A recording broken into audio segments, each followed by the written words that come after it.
За дел од аналитичарите јасни пораки за национално единство, обединување, заштита на државните интереси и евроинтеграциите.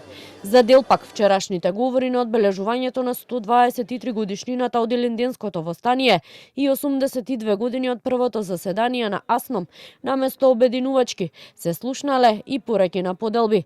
Според политичкиот аналитичар Петар Арсовски, во некој од пораките гледа повеќе со напад наместо конструктивност во контекст на, како што вели, нашата меѓународна позиција. Тој популистички наратив функционира врз база на некаков непријател и некакво загрозување кон кое ние треба да се обединиме и сплотиме, и во таа смисла пораките за Европска унија дека тие губат кога ние не сме членка, тие се точни, но повеќе губиме ние.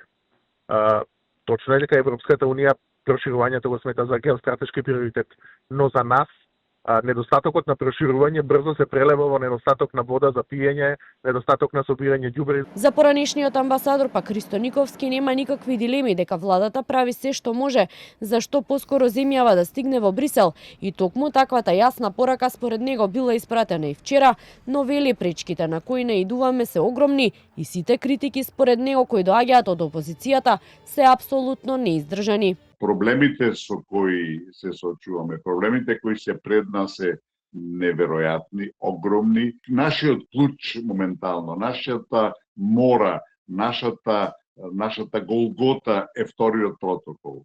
Македонија мора подхитно да го откаже вториот протокол, бидејќи тој нема апсолутно никакво правно дејство, е тотално нелегален, меѓутоа тоа е суштината на преговарачката рамка.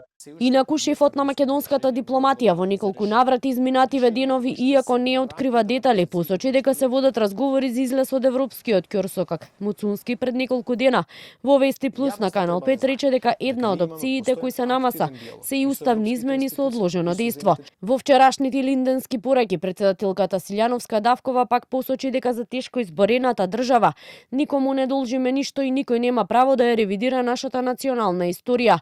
Со блокадата на евроинтеграциите не губи само Македонија, туку губат сите. Премиерот Мицкоски пак рече дека секоја генерација има свој Илинден, а обврска на оваа генерација е да ја врати довербата во институциите, достоинството и иднината на државата, упатувајќи истовремено и критики до политичките опоненти, повторувајќи го ставот дека никогаш нема да прифати нови отстапки на патот кон Европската унија.